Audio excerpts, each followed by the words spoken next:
Pivotando é quando a gente está navegando num mar calmo, o mar começa a mudar, e aí a gente tem que se virar. acertar rapidinho.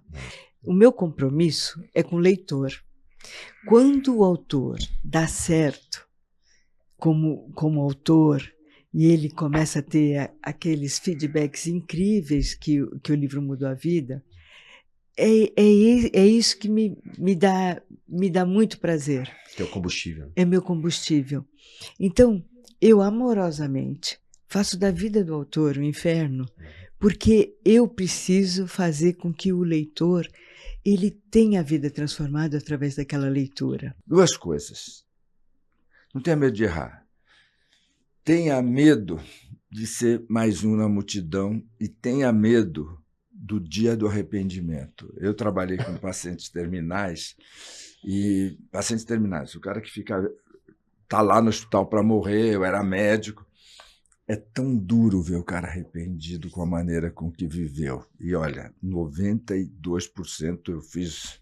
E se você falar com a Ana Quintana, maravilhosa, com o padre, com o sacerdote, fala assim, como é que estão as pessoas na hora da morte? Arrependidas. Arrependidas porque não ousaram ser ridículo, porque não ousaram falhar, porque não ousaram ser tema de ele se ferrou. Então, não tenha medo. As pessoas têm muito medo e está na hora da gente voltar a ter paixão. A paixão é provisória? Não, a paixão é definitiva. O que é provisória? A ilusão. Sabe, a ilusão que você vai encontrar uma mulher e vai ser feliz e eternamente. Não, você vai ter que trabalhar. Você vai montar uma empresa, uma editora e vai dar tudo certo. Isso é ilusão. Por isso que tanta gente hoje, os dois erros, desiste e adia. Por que as pessoas desistem? Por que elas adiam? Porque elas não estão apaixonadas.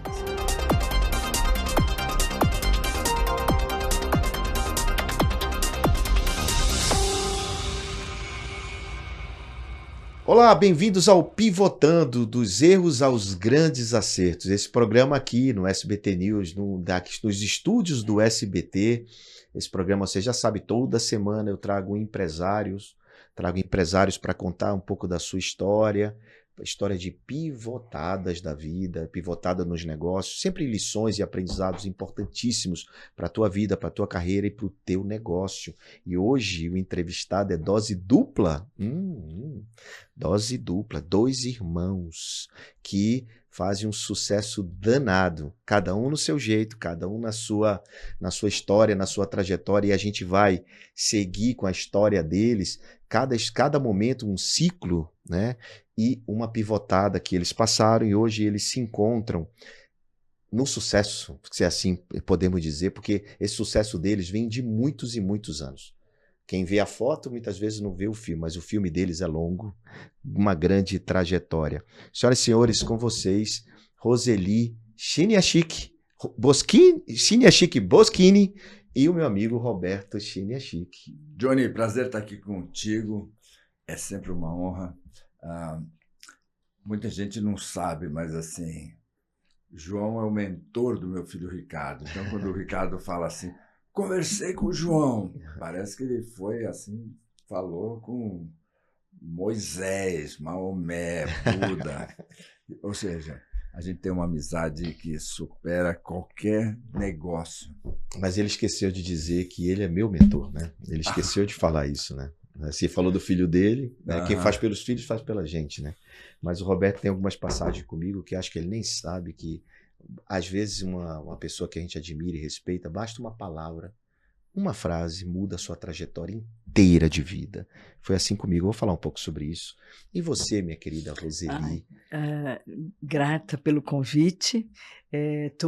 João, você é fora da caixinha, porque eu conheço você e você é um cara que eu admirava você lá atrás e depois você veio com essa inovação dentro dos negócios, mexendo com startup, dando oportunidade das pessoas, dos jovens das startups estarem mais antenados.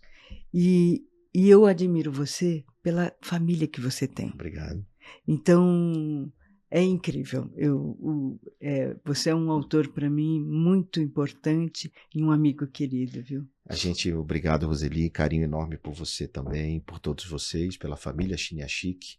Mas a gente vai falar um pouco dessa história de autor, de editora, né? Porque Roseli, pessoal, ela pilota hoje uma das maiores editoras do país, a maior publicadora, se é assim que pode dizer, de best-sellers do Brasil, a editora Gente.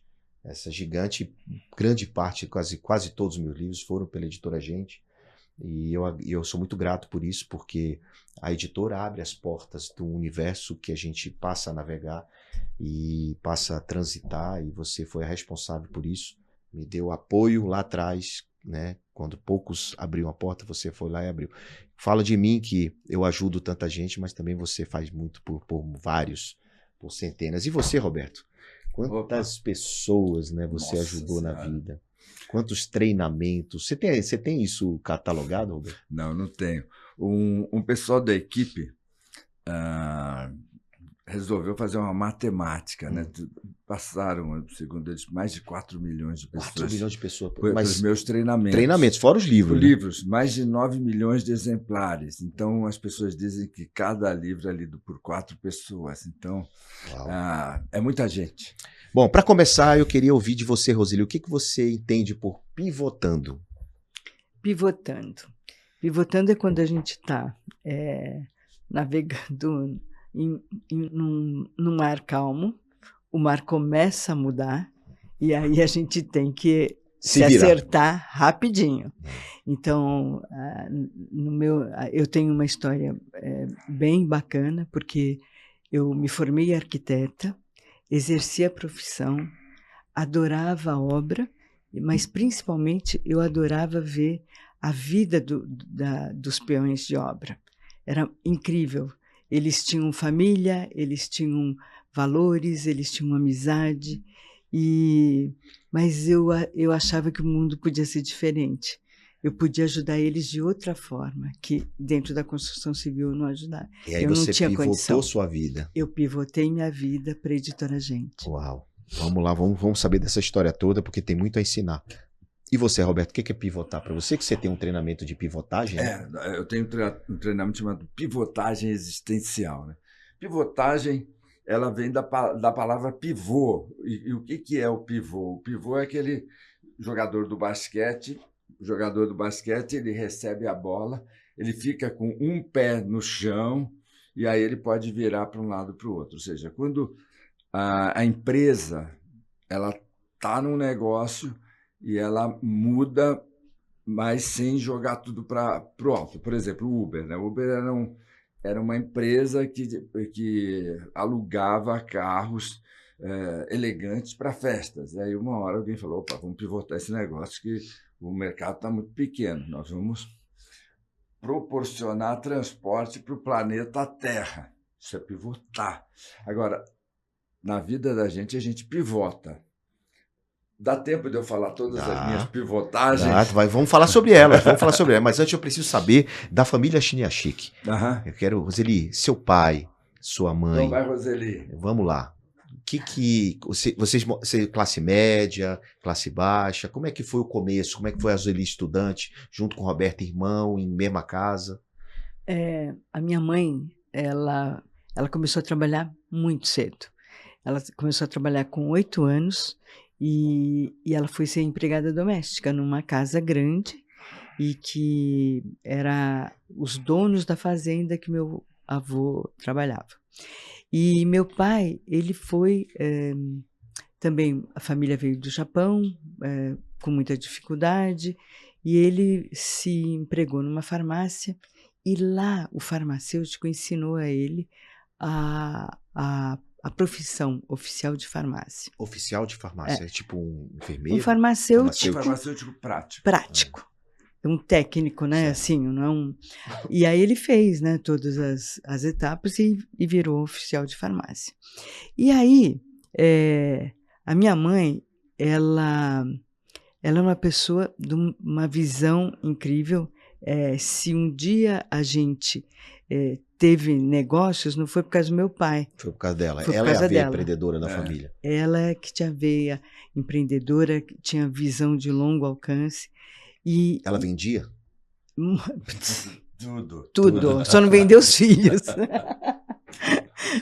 Mas ela era muito boa, porque ela falava o seguinte: meus 4 filhos vão ser diferentes da minha realidade. Porque é você, Roberto, Eduardo E Gilberto. Gilberto, professor da USP, da FEA, professor. da USP. Tá.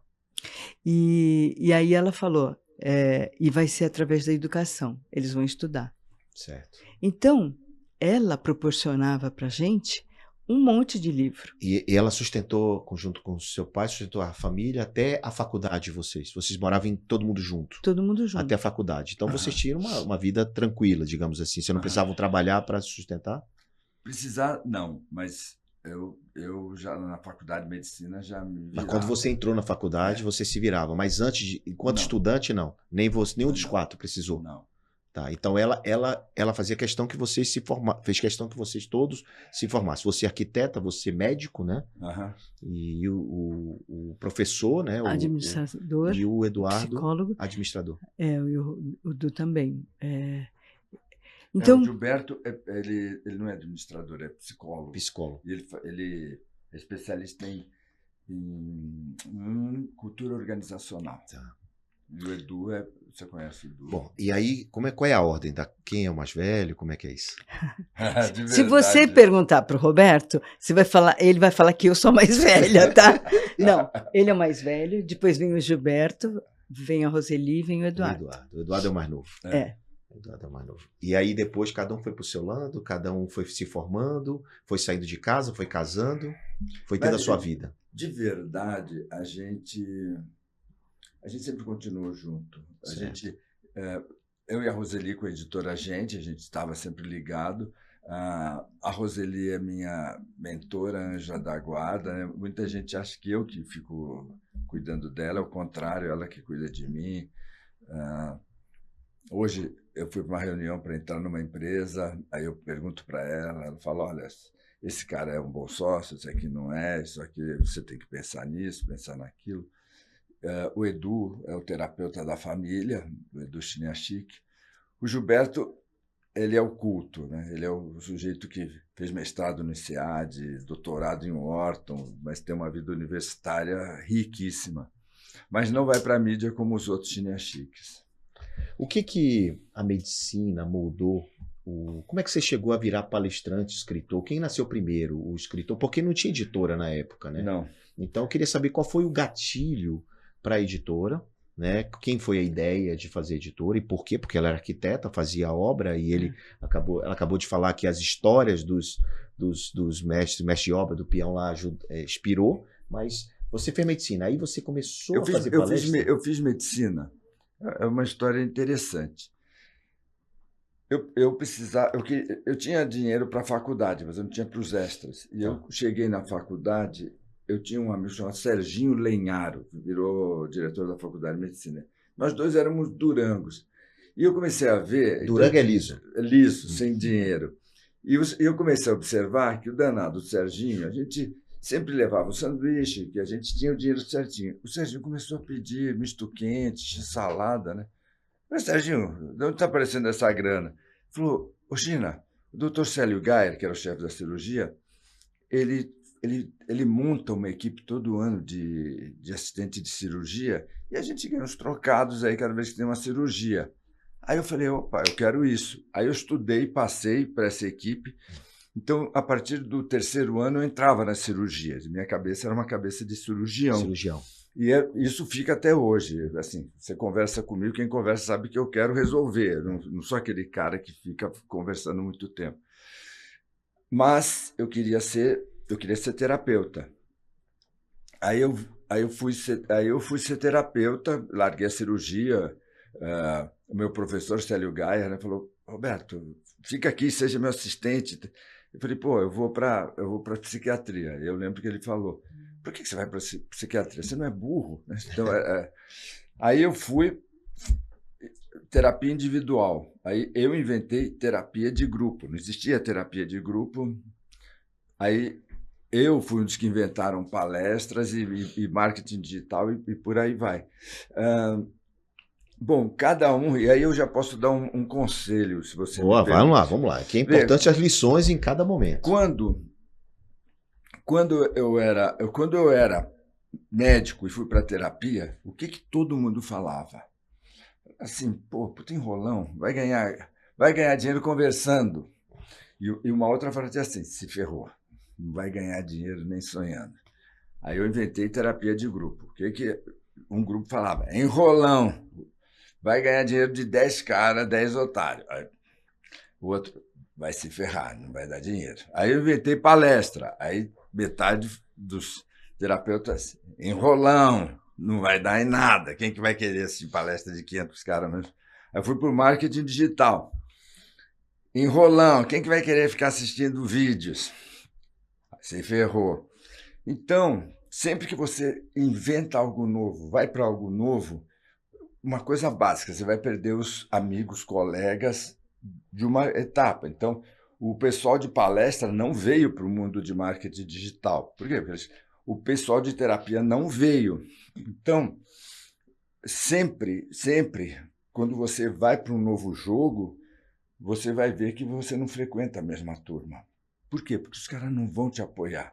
E quando eles falam para você desistir, eles não falam de maldade, eles falam... Por quê? Porque eles não conseguem ver. Então, quando eu vi palestra, e eu joguei minha carreira em palestra, eu via 30 mil pessoas no estádio me assistindo. Você tinha visão. Eu conseguia ver. Quando eu trouxe marketing digital para o Brasil, eu via que eu ia vender 1 tonelada. Hoje eu estava fechando entrar numa empresa, né? E aí o pessoal falando e tal, aí Roberto, o que você acha? Eu falei, do jeito que vocês estão, eu vou ter que trabalhar. Eu não quero ganhar dinheiro trabalhando, eu quero ganhar dinheiro criando um sistema, né? Aí quem escuta isso fala, como? Ele é um vagabundo. Você me conhece, eu trabalho muito, mas eu não quero ter um negócio que tem que ficar lá todo dia dando palestra. O dinheiro tem que trabalhar para você e não você pelo Exato. dinheiro. Então, minha carreira é sempre assim. E duas coisas, a gente joga fora, tá? Quando eu deixei de ser terapeuta, eu era terapeuta de 4 ministros de Estado, de 4 governadores e um ministro de Estado. Isso qual foi o ano, Roberto? Essa pergunta é dura. 1990 e pouco. 1, 2, 3. Eu não sou um cara bom. Palestrante, porque o primeiro livro, eu estou lendo aqui, foi em 84.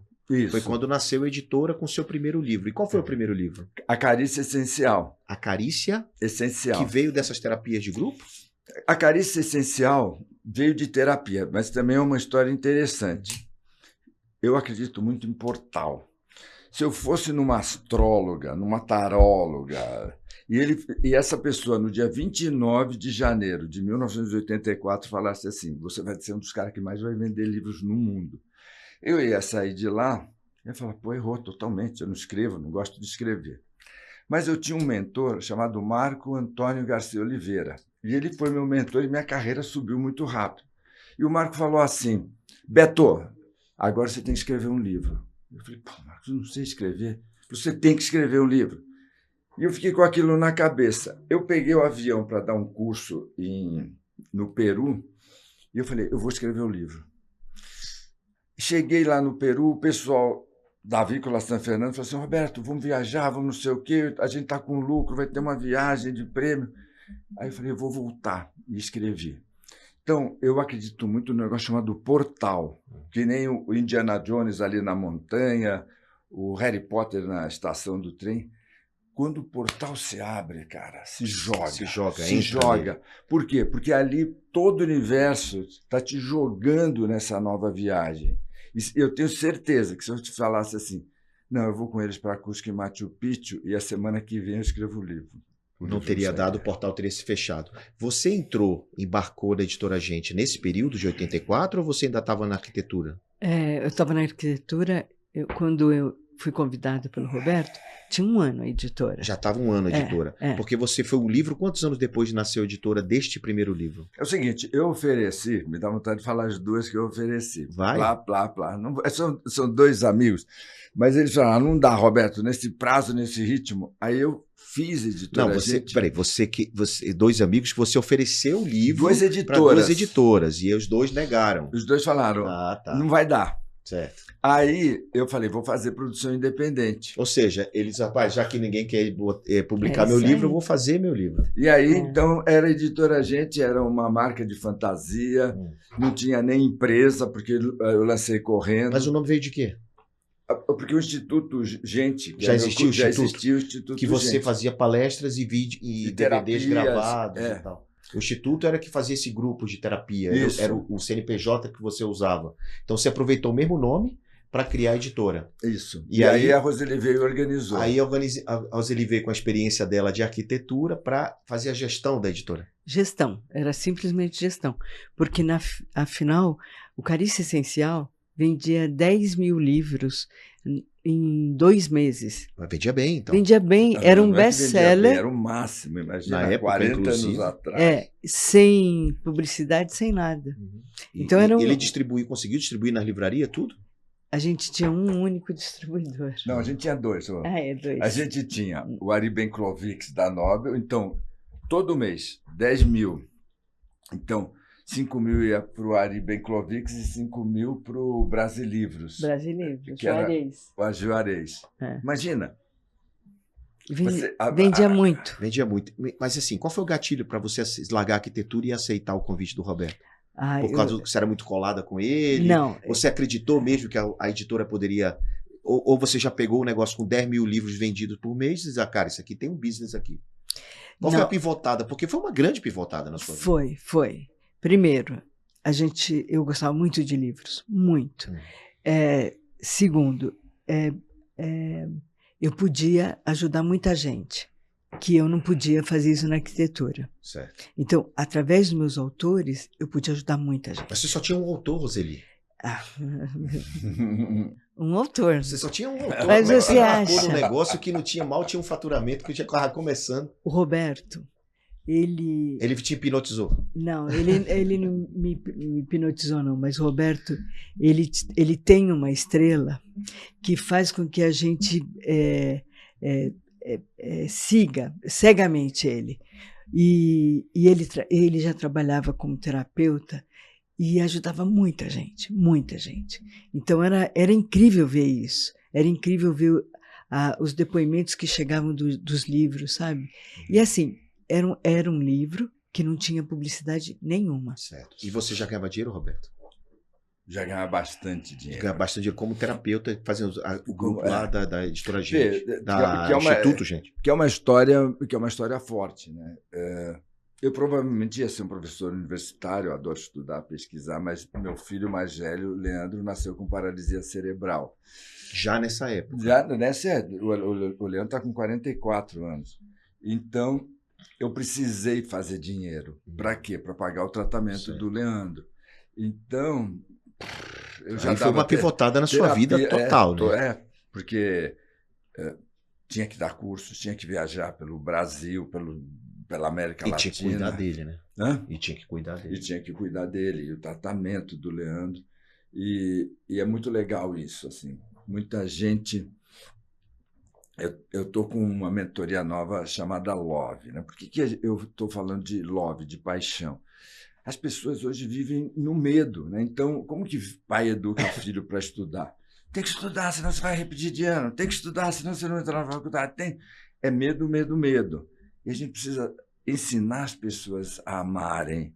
E muitas vezes as pessoas perguntam, Roberto, por que você virou esse cara? Por causa do amor ao Leandro, por querer lutar pela vida do meu filho. Eu estudei, né? E eu lembro, quando começou a pagar o tratamento do Leandro, eu fiz uns panfletos, porque antigamente, talvez você aí não saiba, mas não tinha impressora, não tinha fotocopiadora. Era gráfica. Não tinha essas gráficas do jeito que a gente tinha um negócio chamado, que acho que você nem sabe, tinha um negócio chamado mimeógrafo. Você já ouviu falar em mimeógrafo? Já. Eu sou das antigas também, Alberto. Meu negócio era Enciclopédia Delta Larousse. Olha só. Massa. Aí eu fiz uns cartazinhos divulgando empreendedorismo, tá, gente? Empreendedorismo se manifesta... Aí eu fiz lá os cartazes, coloquei no Bexiga e montei um grupo, Psicologia dos Relacionamentos. Esse dinheiro não era suficiente, eu comecei a vender terapia. Então, cada pessoa que pagava uma sessão de terapia minha, pagava uma sessão de terapia, eu me dava o dinheiro para pagar uma sessão de terapia do pessoal que cuidava do Leandro. E eu falava assim, esse cara vai ter a melhor terapia do mundo. Isso fica até hoje comigo. Você que já me viu fazendo palestra, eu continuo agindo assim. Esse cara que está me pagando para fazer a palestra, me pagando para fazer o tratamento do Lê. Esse cara vai ter a melhor palestra que existe. Ele está te ajudando e você vai ajudar ele. Por quê? Porque é a história de missão. Entendi. Quem tem um propósito, gente, vai ganhar sempre. Mas o Leandro, ele foi... você teve diagnósticos contrários? Você foi persistente? Tem alguma situação desse... O Leandro, ele provavelmente teve a Lúcia provavelmente teve uma virose gestacional, por isso é importante vacinar. Então, isso gerou um ataque ao cérebro. O Leandro tem 157 calcificações no cérebro. O Leandro agora, em outubro, fez 44 anos. Então, basicamente, lutar pela vida do seu filho te dá uma garra, uma determinação, uma resiliência que... Impressionante. E muitos de vocês... Posso falar para eles direto? Fala aqui nessa câmera. E muitos de vocês não estão vencendo na vida porque você não tem uma motivação, um motivo, uma razão para acordar cedo, uma razão para ficar depois que dá sono. E o motivo é fundamental para a gente chegar onde a gente quer chegar. E você, paralelamente a isso, foi tocando a editora, foi crescendo, foi trazendo outros autores, muitos amigos deles também começaram a te procurar, e a editora foi crescendo. A editora ela nasceu desse desejo de promover o desenvolvimento pessoal através de livro. Então, tinha o Instituto Gente, que fazia ali, ao vivo, né? E os livros eram assim. E tinha uma característica da editora Gente, que era o livro ser lido até o final. Então, a gente tinha três norteadores, né, na editora. Primeiro é o livro ser comprado, então as nossas capas, nossos títulos são bem chamativos. Né? Depois, a gente tinha que ajudar o autor a trabalhar o livro enquanto texto. Então, por isso que a gente desenvolveu toda uma metodologia. E em terceiro lugar era o livro ser indicado. Se um livro toca o coração, com certeza ele vai ser indicado. Ele vai ser indicado. As pessoas querem indicar. Mas quando você deixou de ser a gestora e passou a ser a publisher, passou a ser a cara da editora, assim, a maga, best-sellers, a ídola que todo mundo quer conversar. Sabe, Roberto, a quantidade de pessoas chega para mim. Eita, João, me apresenta a Roseli. Me apresenta a Roseli, eu quero escrever o livro. Olha, eu perco, se eu te mostrar aqui no celular, tem um monte. Eu fico filtrando, obviamente, porque né, não vou encher a caixa dessa. Assim como as pessoas querem investimento comigo e você também manda assim, é a mesma coisa, porque verdade. Você se tornou uma referência nesse mercado editorial. De best-seller. Gigante, de best-seller, né? Você tem um toque de Midas, você pegou, o cara cresce. Eu cheguei lá, não era ninguém. Você pegou em mim e disse assim, vai por aqui, vai por aqui. A Roseli, e ela se mete no livro da gente, né? Ela se mete. Eu não sei se no seu ela se mete. Não, no meu ela me é porque ela me tem como filho. Então, assim, e amigo, né? E você também. Eu sou irmão. O irmão. Então, se ela fala, não, isso não vai dar certo. Uma vez que eu cheguei, vou confidenciar vocês, hein? Aí eu tava abafando, me achando, né? Aí, Roseli, eu acho que chegou a hora desse livro ter meu rosto. Ela virou assim, disse assim, ficou caladinha, né? Hein, Roseli? Ela falou, não é a hora ainda, João. Eu quis morrer. Eu disse, por quê, Roseli? Não é a hora ainda, João. Ela não falou nada, só falou isso, né? Eu entendi, né? Bom, eu sou aprendedor, né? E aprendi, né, Roseli? Não, mas se você me permite... Claro, pô. Mostra aí. Gente, olha Livro novo, esse aqui é do Mas Johnny. esse é o livro número quanto? Esse aqui é 34. 34 34. livros. 34. Mas Mas você tem mais livro por ano. A editora não tem 34 anos? não tem 40 aí. Tem? 40, vai fazer ano 40. que vem. Então você tem um livro por Ano que ano. vem. É. Mas olha só, pessoal, quando você é empreendedor, tem que ter um cuidado com o produto. Então, olha o que a Roseli faz. Uma capa. Depois, a diagramação. E a Roseli tem uma história, assim, eu vou contar um segredo. Aqui também comporta um segredo, João? Pode tudo, aqui pode tudo. Agora só tem um detalhe: o segredo vira corte, aí já era. Aí vai para todas Mas as redes. é uma questão de. O livro ser bonito, o livro ser bem feito, é uma questão de honra. Né? Então, uma vez um autor foi atrasando no prazo, e o texto não ficou bom. E é uma pessoa importante, né? E a gente assim, Roseli. Vai lá dizer, né? Não, a Roseli, assim, porque no contrato tinha que entregar, então o texto não ficou bom. Aí a gente assim, brincando, né? Putz, não ficou um texto bom, hein, Roseli? O cara te enrolou, né? Ela falou assim, mas nunca mais entra na editora, gente. Porque é uma questão pessoal, o texto ser bom, a capa ser linda, a diagramação, a campanha. Porque, gente, não é com produto mediano que você chega em algum lugar decente. É verdade. Roseli, você agora nos livros de uns anos para cá, você está fazendo a nota do publisher, né? Você fala sobre o autor. Isso foi uma inovação também. E o Roberto falou uma coisa que realmente é uma verdade, né? Lidar com essas estrelas, com esses caras todos, que você convive com essas pessoas, esses best-sellers todos. Como é que é, Roseli, conviver com isso? Assim? Como é que é o seu dia a dia? Você puxa a orelha deles mesmo? Como é que é? Eu não sei o que ela vai responder, eu sei o que ela deveria responder. A gente não faz, né? A gente não. O que ela faz com a gente, João, é o que ela faz com o Paulo Vieira, com o Joel J. E por isso que esses caras vendem, por isso que nós vendemos bem, né? Você sabe que eu vou falar uma coisa para vocês e vocês vão me dar razão. O meu compromisso é com o leitor. Quando o autor dá certo como autor e ele começa a ter aqueles feedbacks incríveis que o livro mudou a vida, é isso que me dá muito prazer. Que é o combustível. É meu combustível. Então, eu amorosamente faço da vida do autor um inferno, porque eu preciso fazer com que o leitor ele tenha a vida transformada através daquela leitura. Porque eu sei o potencial de cada autor. E eu sei que eles podem mais um pouquinho. Tem questão de, muitas vezes, questão de dedicação também. Né? É porque não é fácil você parar a vida para escrever um livro. Né? Tem autor que passa uma semana numa ilha, isolado, escrevendo, né? Mas hoje em dia... É difícil. É difícil. Você mesmo é um cara que escreve nos aeroportos, escreve de madrugada. Pedaços, né? Depois vai juntando, né? E acho que é isso que faz dar um colorido diferente também.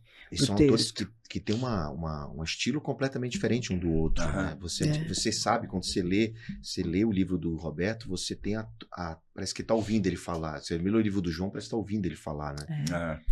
Esse é o desafio. Esse é o desafio. E o que é bacana, eu começo muito, quando a gente faz o livro lá dentro da editora, muito questionando, revisitando a missão do autor. Não vai aparecer no livro, vai ser o alicerce para esse livro. Mas dependendo do tamanho desse alicerce, eu ergo um prédio de 100 andares. E quais são as dificuldades que os autores apresentam quando chegam para escrever um livro? Quais são, assim, as dúvidas eu sei, será se vai dar certo? Qual é o título? Mas quais são as principais dificuldades que um autor tem? Primeiro eu acho que é assim, escrever um livro fácil. Então, assim, tem muito conhecimento, então eu vou simplesmente colocar esse conhecimento à prova lá, dentro do... não conectar com o leitor, com o avatar. Isso é fundamental. Ou seja, o avatar? É o leitor ideal. Certo. Esse leitor ideal, o autor ele tem que conhecer as dores desse autor, desse leitor, mais do que ele. Então, nas primeiras páginas, quando você começa o leitor a ler, ele vai falar, puxa vida, esse cara me entende, esse cara ele sabe as pode minhas me dores, ajudar. né? Roseli, você me lembrou um negócio do Roberto. Roseli foi me visitar, e de vez em quando ela liga assim, quero almoço com você. Aliás, estamos para marcar um almoço. Aí ela chegou e disse assim, João, olha, eu tive numa palestra sua não sei aonde, uma conferência que você fez, tinham muitos pequenos e médios empresários, está faltando um livro para eles. Está faltando um livro para você ensinar esses pequenos e médios que eles podem crescer, prosperar. E você fala fácil, você precisa transcrever isso para um livro. Nasceu o Inevitável. Né? É máximo. Nasceu o Inevitável, que é exatamente isso. 5 níveis de consciência, um método, e sobe o nível, e vai subindo o nível conforme o cara vai aprendendo. Eu me inspirei na pirâmide de Maslow, ideia dela. Ou seja, é fundamental. A editora não é somente publicar e sair distribuindo, né? É muito mais do que isso, é a construção de uma obra e a carreira do artista. Carreira, né? do autor. Carreira do autor. O Brasil tem muito poucos publishers, né? Porque é exatamente isso que você está falando. Você tem que orientar o livro e você tem que orientar a carreira do autor.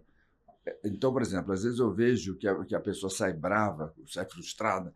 Pô, mas eu queria esse ano fazer um livro, não sei o quê. Falei com a Roseli, ela mandou esperar.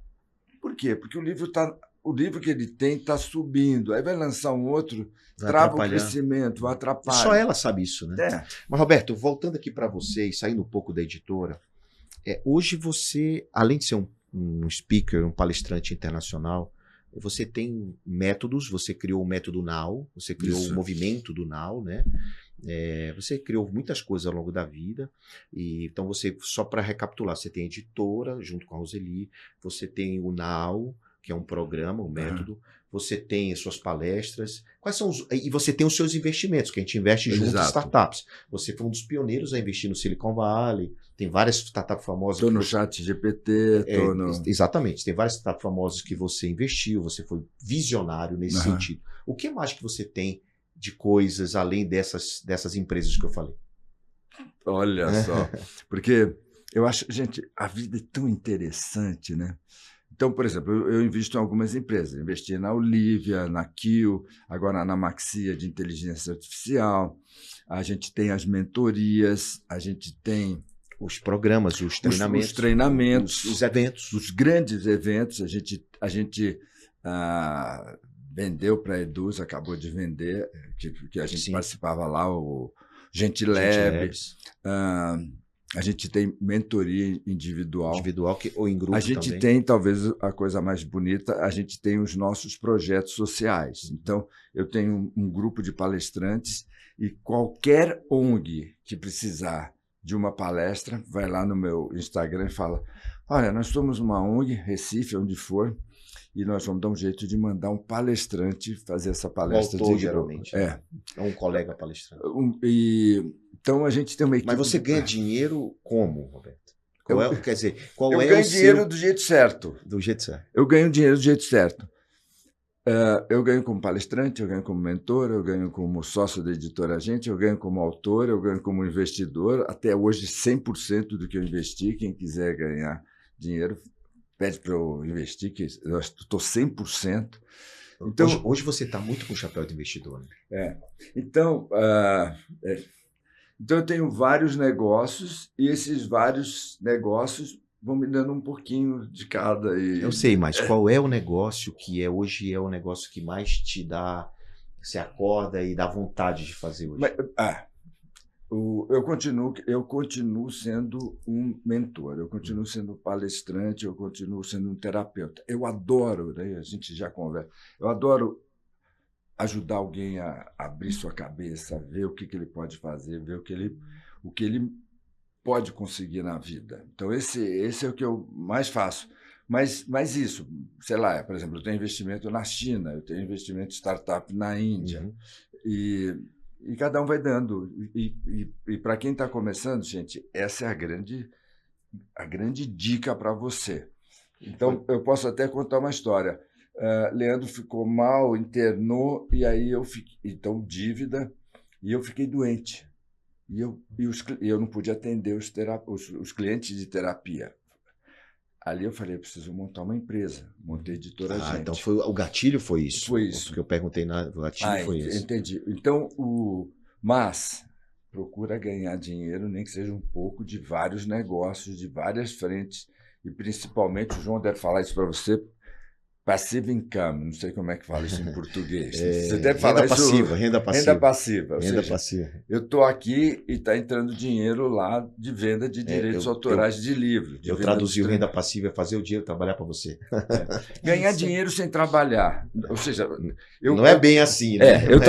Eu trabalho 1 mês, 2 meses para escrever um livro. E aí fica caindo dinheiro lá. Olha, o autor tem isso, né, Roseli? Ele escreve um livro e o livro vai produzindo riqueza para ele o resto da vida. Tem livros que, como é que se chama? Que é atemporal? Como é que se chama? Que ele não é datado.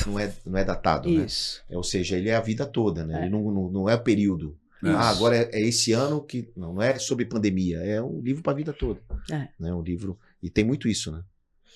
O perfil da Editora Gente é não fazer livros de oportunidade. Oportunidades. Isso.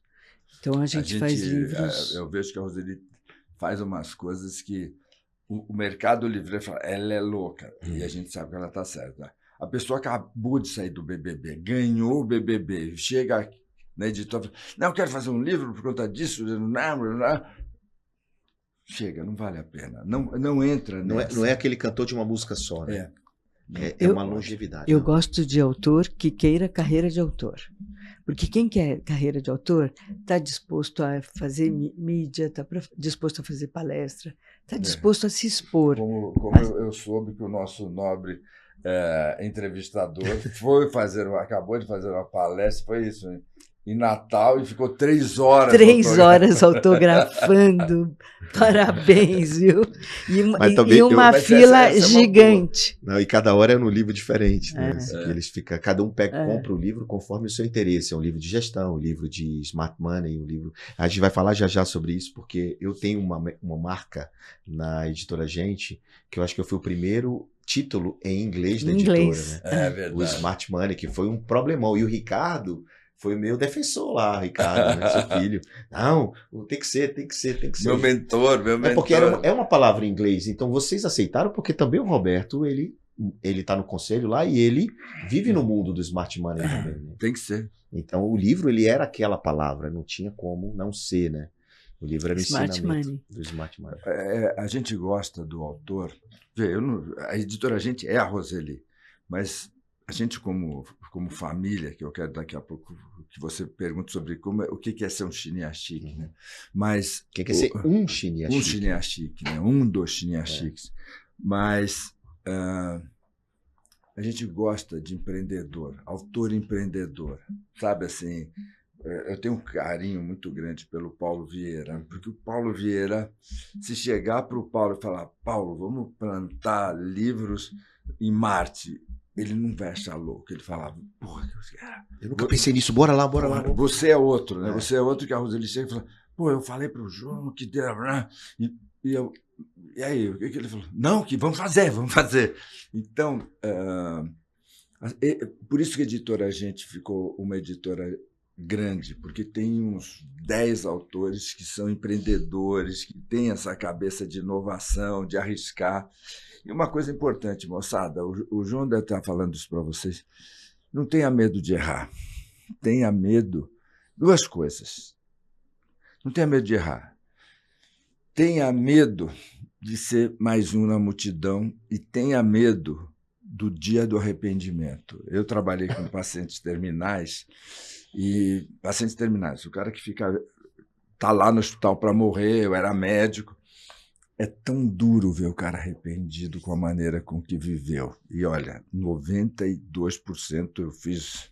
E se você falar com a Ana Quintana, maravilhosa, com o padre, com o sacerdote, fala assim, como é que estão as pessoas na hora da morte? Arrependidas. Arrependidas porque não ousaram ser ridículo, porque não ousaram falhar, porque não ousaram ser tema de ele se ferrou. Então, não tenha medo. As pessoas têm muito medo e está na hora da gente voltar a ter paixão. Se você perguntar, Roseli, como é que você faz? A Roseli já passou dos 40, apaixonada pelo livro, né? Roberto apaixonado. Tem um erro na palavra paixão. A palavra paixão, etimologicamente, vem da palavra sofrimento. Então, você se apaixonou por uma mulher, por um homem, você vai sofrer. Então, as pessoas evitam se apaixonar. E eu quero falar, muita gente fala, a paixão é provisória. Não, a paixão é eterna. O João vai ficar eternamente apaixonado por ajudar os empreendedores a dar certo. Ele vai, eu aposto, ele vai estar com 100 anos lá em Maceió, na praia dele, e vai chegar um moleque e vai falar, poxa, eu posso falar com o senhor? E ele vai falar, senta aqui, moleque, senta aqui. Que nem ele faz com o filho dele, eu faço com o meu, que é fazer os negros se virar, o nome do livro dele, Se Vira Moleque. Roberto, a paixão é provisória? Não, a paixão é definitiva. O que é provisória? A ilusão. Sabe, a ilusão que você vai encontrar uma mulher e vai ser feliz e eternamente. Não, você vai ter que trabalhar. Você vai montar uma empresa, uma editora e vai dar tudo certo. Isso é ilusão. Por isso que tanta gente hoje, os dois erros, desiste e adia. Por que as pessoas desistem? Por que elas adiam? Porque elas não estão apaixonadas. Quando a gente está apaixonado, a gente acorda às 2 da manhã para realizar a paixão. Mas como é que mantém uma paixão 40 anos? Como que mantém uma paixão? Como é que mantém, assim, eu sou casado há 30, né? Eu posso responder.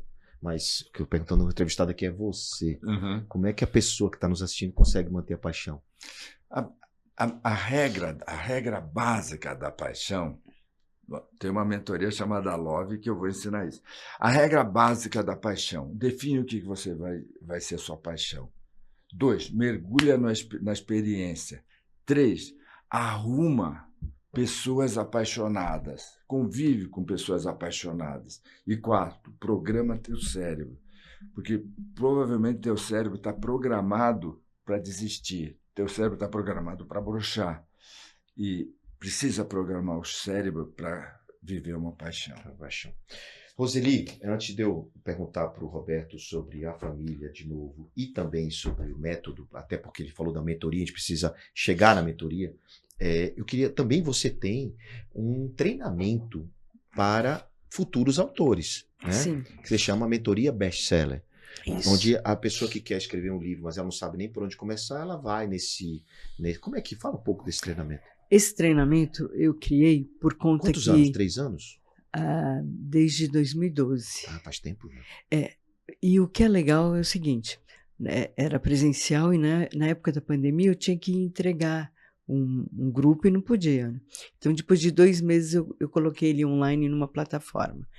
E, por incrível que pareça, melhorou 100%, porque o pessoal fica muito focado nos exercícios. Então, eu criei isso por conta que eu não dava conta de ajudar muitos autores ao mesmo tempo. E com a imersão, eu consigo ajudar 30 autores ao mesmo tempo. Quanto tempo a imersão? 4 dias. 4 dias. tardes. Ele sai de lá para escrever um livro. Com o roteiro prontinho. E tem mais, com o livro certo. Porque eu acho que é isso que os autores precisam. Eles precisam entender todo o potencial deles e direcionar para esse público, para a persona. Exatamente. Roseli, quando eu olho uma empresa para investir, eu tenho um feeling, uma sensação de que aquela empresa vai dar certo ou não. Né? Depois de anos e anos e centenas, milhares de negócios analisados, eu consigo ter esse feeling, eu chamo de feeling, pode ter outro nome técnico. Quando você olha um livro desse aqui, como é que você vê assim, esse vai ser best-seller? Como é que você diz assim, esse vai ser best-seller ou não? Como é que é isso? Como é que você... Quando você sente também, você fala pro autor, cara, Sim. Isso vai ser best-seller? Sim. Best-seller são livros bem vendidos, tá, pessoal? Para quem não sabe, que é um selinho lá que fica no livro. A diferença de um livro best-seller é o seguinte, né? Um livro best-seller impacta muita gente. Então, a gente força o autor, muda o mindset do autor, por quê? Porque porque a gente precisa de um livro best-seller. Tudo bem, mas como é que você sabe que vai ser um best-seller? Primeiro, na conversa com o autor, e eu adoro autores que chegam sem texto, né? Adoro, porque eu vejo o quanto para ele a missão dele é urgente e importante. Esse eu acho que é o Ou seja, o quanto maior grande. for a dor que ele vai resolver, mais chance de ser best-seller, é isso? Exatamente. Porque aí por isso que o ele Inevitável pegou, porque resolvia a dor dos pequenos, médios empresários, né? Inclusive, você sabe, tem grandes empresários lendo o Inevitável, e os caras já estão no nível 3, João, nível 4, igual. Ou seja, pegou o método, né? Pegou a história dos níveis. Então, é aí que a gente precisa pegar um autor com grande potencial para ajudar naquela dor. Então, não tem como não ser best-seller. Então, são os desafios do livro, de novo. A Joseli, aqui no Brasil, a gente lê muito pouco. Sim. Né? Se você pega um livro americano, vende demais. Até porque um livro americano é muito mais caro que o livro brasileiro. E o brasileiro é uma piada, é barato demais. Um conhecimento aqui dentro, R$40. Né? E nos Estados Unidos é muito mais caro. Então, como é que você encara isso? Como oportunidade? Como é que está essa cultura no Brasil? A gente lê mais hoje do que lia antes? Como é que é o momento do Brasil?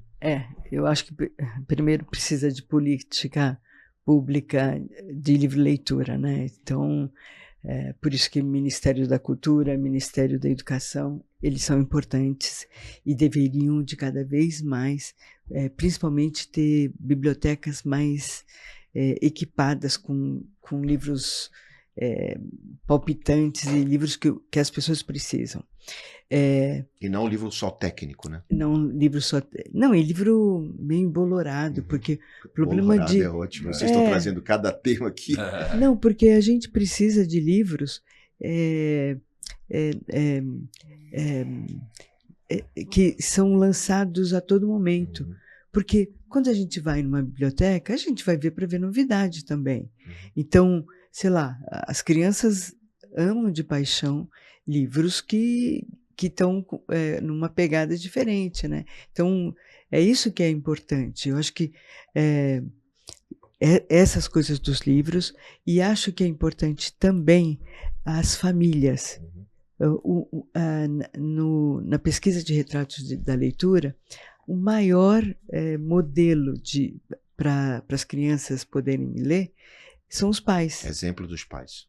Se os pais são leitores, os filhos essas serão. Crianças serão. Entendi. Agora, não adianta chegar e falar para o seu filho, lê, e você não é leitor. Todos os modelos que pais foram como leitores, criam filhos leitores. Olha, eu quero pegar exatamente esse gancho para entender que a família de vocês, os pais eram leitores também. O que é ser um chinia chique? O que é ser um chinia chique? Então, porque vocês todos leem, vocês todos são muito cultos, estudaram, porque vocês falam assim, a minha mãe era vendedora, batalhadora, mas ela tinha tempo para ler, ela se preocupou com ela ou ela ensinou coisas a vocês que nunca ensinaram a ela? Você sabe que é uma história muito interessante, né? Eu era criança e minha mãe falava assim, tá na hora de comprar seu presente de Natal. Aí eu já pensava bola, bicicleta, né? E ela chegava com os folders que tinha antigamente de coleção, né? As obras imortais de Monteiro Lobato, as obras imortais de Walt Disney. Não, mãe, tá bom. Aí minha mãe, aí a gente tinha 5, 6 desses folders, eu escolhia a coleção. E aí ela dava de presente, e aí ela falou assim, você que escolheu, agora tem que ler. Então isso gerou na nossa família uma cultura de leitura muito forte. E tanto, eu sou escritor, sou sócio fundador da Editora Agente, sou editor, sou palpiteiro nos livros dos amigos. Livro para mim é a minha vida.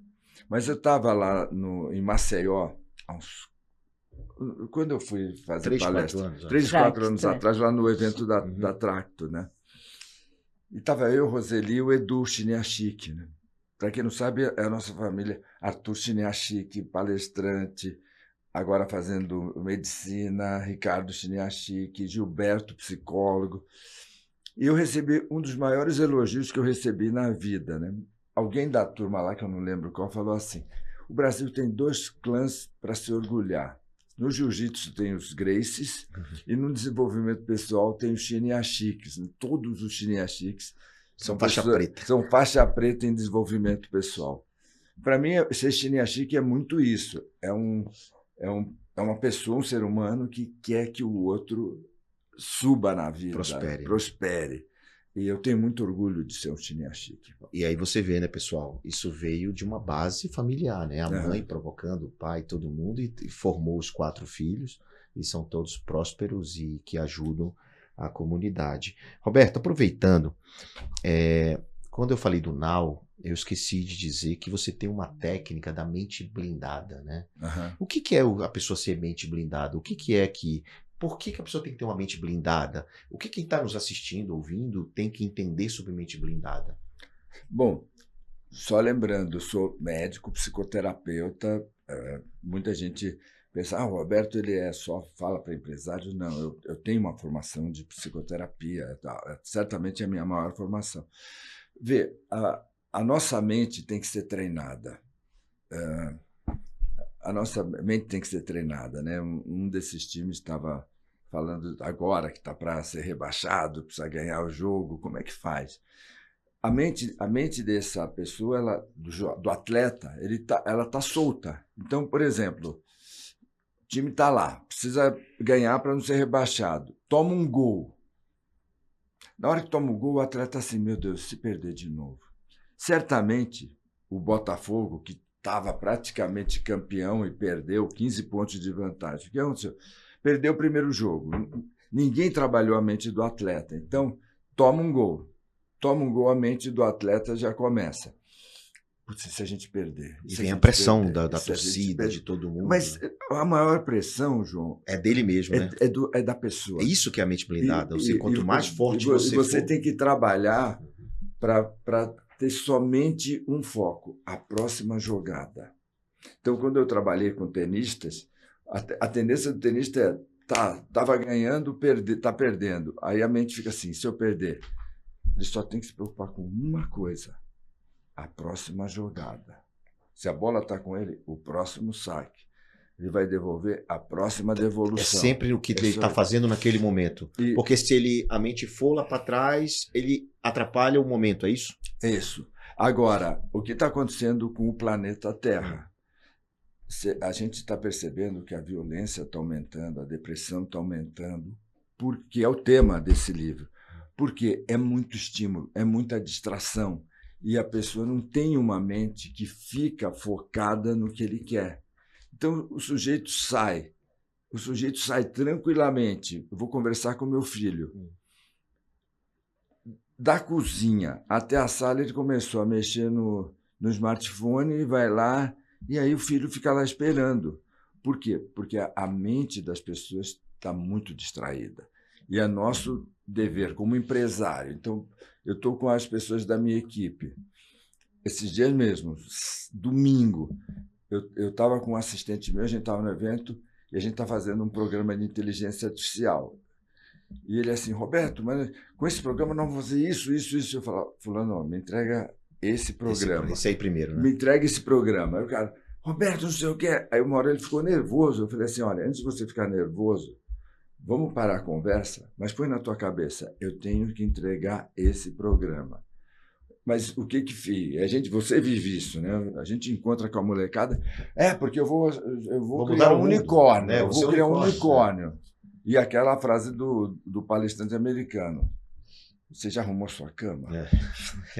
Olha, Roberto, é muito importante o que você está dizendo, mas eu queria reforçar quando você diz assim, cara, eu sou médico, eu sou técnico. Por quê? Porque tem muito charlatão falando sobre isso também, né? Uhum. Com todo respeito, mas, cara, quando você é das antigas, você tem a base. Uhum. Quando você fala de mente, é porque você estudou a mente, né? Esse livro mesmo está falando aqui do método Love, né? O carinho é essencial. Ou seja, como o carinho, como a atenção é tão importante no dia de hoje em relação ao carinho. O que isso impacta na mentalidade do jovem que vai gravando da criança, gravando a memória dele até o crescimento, até o adulto, né? Então, um adulto fortalecido com mente blindada, que foi preparado, treinado quanto criança, né? Não é isso? Isso. Agora, se o teu pai Se a tua mãe não te ensinou a ter uma mente blindada, é o seguinte, você não perdeu a vida, você tem que se trabalhar agora. E o ponto-chave é o seguinte, a gente viveu uma pandemia, então muita gente fala assim, na pandemia eu tive home office. Não, na pandemia você teve lockdown. Cada pessoa que chegava perto de você trazia uma ameaça de morte. Então, o nosso cérebro, ele mais do que nunca, por isso que está tanto guerra, tanta briga, por quê? Porque o nosso cérebro reptiliano, ele está assim, eu tenho que ficar vivo, eu tenho que ficar vivo, eu tenho que ficar vivo, eu tenho que ficar vivo. E aí, você está vivo, só que você está depressivo, DABA, isso aqui, depressão, ansiedade, burnout, agressividade. Está todo mundo pronto para estourar, né? A gente viu o episódio daquela influencer, o marido explodindo. É para explodir? Não é, mas está todo mundo explodindo. Então, você tem que pôr sua mente, centrar na sua mente, centrar na próxima jogada e uma após a outra construindo, para você ter uma mente que realmente seja a dona da sua vida. Muito bem. Roseli, você conviveu com Roberto, o Eduardo e o Gilberto há muito tempo, né? Cresceu com eles. E você, quando você foi a sua virada para a mente blindada, ou seja, quando você entendeu, assim, qual foi o momento mais difícil da sua vida, assim, que você, qual foi uma passagem na sua que você não tinha mente blindada e hoje você tem, né? Hoje eu acredito que você tenha, diante de tanta situações que você conviveu, você tem alguma passagem que te marcou dessa virada? Dessa virada, eu sou uma pessoa muito sortuda. Nasci numa família que meu pai e minha mãe, eles nem sempre eram essas pessoas fantásticas de cabeça. Mas eu e meus 3 irmãos, eu acho que a nossa amizade, o nosso amor um pelo outro, fez com que a gente se blindasse das discussões, das brigas que eles tinham, porque eles se amavam muito, mas não se entendiam. Então, a gente, apesar de ter crescido num ambiente instável e de pouco recurso, eu acho que assim, a maior riqueza da gente foi ter o amor de um irmão pelo outro. E a gente carrega isso até hoje. E é incrível, porque a gente conseguiu passar para a segunda geração. Entendi. Isso. Então, é assim, o filho dele, eu tenho uma intimidade danada, e ele com os meus filhos, com os netos, então ficou uma coisa só, sabe? A confraria dos Chiniachique. O clã Chiniachique, assim, lá em casa é o clã dos Braga. E agora eu tô louco pelos meus netos já, viu? Oh my God, é tão bom. Eu vou contar uma para você. O Davi inventou de noivar e noivou pela internet. Eu nunca vi isso. Ao invés dele fazer um jantar, o pai da noiva, a mãe da noiva, o pai e a mãe, ele deu a louca nele. Eu vou noivar aqui na frente de todo mundo. Mas não foi lindo, né? Não foi, mas não é tradicional, né? Eu sou um pouco tradicional. E mas o Davi não é tradicional, né? Agora, lembra, você é um inovador. Não, então. Mas aí eu aceitei, mas vai ter o jantarzão. Vai ter que ter o pedido oficial e tal. Tradição, né? Mas aí eu liguei pro pastor Cláudio Duarte, que é amigo, né? Pastor, rapaz, o Davi vai casar. Ele perguntou assim, é neto? Eu disse, não, pelo que eu saiba não, pastor, acho que tá de boa lá e tal. Ele falou, pois é, João, problema de ser avô. Aí eu falei, o problema de ser avô é ter que dormir com a avó, pô. Ou seja, ele me tirou de tempo para poder mostrar que, cara, eu tava pensando, né, em uma coisa, mas era um relaxa, velho. Lógico. A vida é muito mais leve, que bom, né, que ele vai casar e que bom que ele encontrou a mulher da vida dele. Que bom. Então, assim, tem essa sabedoria, né, as pessoas mais velhas, o Cláudio Duarte é um craque. Porque tem um estudo, né, 99% das coisas pelas quais um ser humano se preocupa são inúteis, desnecessárias. Inúteis, desnecessárias, 99% das coisas que se se preocupam. E 1% das coisas que eles se preocupavam não tinha outro caminho. Então, por ia exemplo, acontecer. minha mãe vai estar com câncer.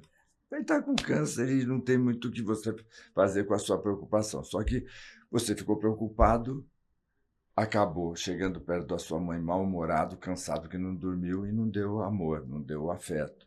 E se preocupar, resolve. É isso aí, Inteligência Afetiva, o novo livro do Roberto Chiniachik, 34º livro. 34º. Uau, eu chego lá, hein, Roseli? Vai me aturar lá na editora Chega, Gente. Tô no sim. 11º aí, Roseli, vamos embora. Não, você vem vindo numa produtividade boa. Tô indo bem, tô esperando esse almoço com ela para ver o que vem dali, o que vem de solicitação. Roseli, me fala palavras finais, né? Um recado que você acha importante dar. Como é que a pessoa faz para acessar a tua mentoria best-seller? E também quando você também fala da sua. Tá. Bom, para acessar minha mentoria... Porque tem muita gente que quer escrever livro aqui, viu? Eu sei. Então, através do Instagram, Roseli Boschini, e lá você me manda um direct que eu respondo. O que eu fico muito feliz, João, porque você é um cara que tinha que ter um programa com esse nome, Pivotando, porque eu conheci você há muito tempo atrás e você sempre foi o cara de fazer o pessoal ter um pensamento disruptivo, sempre olhar para o outro lado e sempre ver uma saída. Então, eu fico muito feliz que você está com esse programa e desse jeito, porque você está dando um monte de direções. Por quê? Porque eu acho que a vida é essa, né? A vida é movimento. E que bom que vocês estão tendo a oportunidade de pivotar. Que maravilha. E você, Roberto? Obrigado, viu, Roseli? Gratidão pelo seu carinho. Pessoal, mentorias, treinamentos, vai lá no meu Insta, Chiniachik, mas se você escrever Roberto Chiniachik, vai aparecer. E põe lá no direct, quero fazer tal coisa, quero conversar. Ou simplesmente faz uma pergunta que não dá para a gente responder todas as perguntas, embora hoje o João testou a gente, hein? Ele quis saber se a gente estava preparado. Cada pergunta, hein? Uau. Muito legal. Agora, fundamental da vida, hein? Dá um jeito de ser feliz. Porque uma historinha, né? O sujeito estava caindo num barranco, segurando um galho assim, em cima um urso feroz que queria pegar, embaixo um monte de onça, e o cara no sufoco ali viu um morango vermelho, pegou aquele morango, pôs na boca, saboreou. Entendeu? Talvez você vai falar, Roberto, os ursos, dane-se o urso. E as onças? Azar das onças. Você está no domingo com a família, os amigos, aí você tenso, sua mulher chega para você, meu amor, relaxa, não dá uma de neurótica, não fala assim, você fala para eu relaxar que você não sabe quantos ursos eu tenho segunda. A gente vai ter urso a vida inteira, vai ter encrenca, a gente precisa dar um jeito de ser feliz e principalmente tendo amigos do coração. Uau, que lição de vida, bom demais. Bom, e tem uma surpresinha do Pivotando para vocês. Oba! Para mim, meu querido Roberto Chiniachik, um presente. Ai, que lindo! Que lindo! Ai, Pivotando! Que é a nossa apoiadora aqui, dando esse presente para você. Leblanc, que é uma empresa de horas aí, o seu aqui, ó. Olha, que lindo, obrigada. Que chique! Olha Muito aí. bonito. A Leblanc é de uma empresa gift de presentes com dados variáveis. Ela entrega para os seus funcionários, para 1.000, 2.000 pessoas. Um dia que você vai entregar o livro, né, para muita gente, ela entrega de uma maneira diferente, realidade aumentada. Muito legal. Adorei, adorei. Obrigado. Eu que agradeço, bom demais ter vocês aqui, prazer enorme, sou fã da família Chiniachik, já me considero da família. Certamente. E você que assistiu o Pivotando dessa semana, fico muito honrado com a sua presença, você ficou aqui até o final, deixa seu comentário, compartilha com os amigos, porque tem muito ensinamento embarcado nesses episódios e hoje, cara, foi uma história empolgante, interessante, de muitas pivotadas e muitas lições de vida. Então te vejo na próxima semana aqui nos estúdios do SBT, aqui no SBT News. Valeu!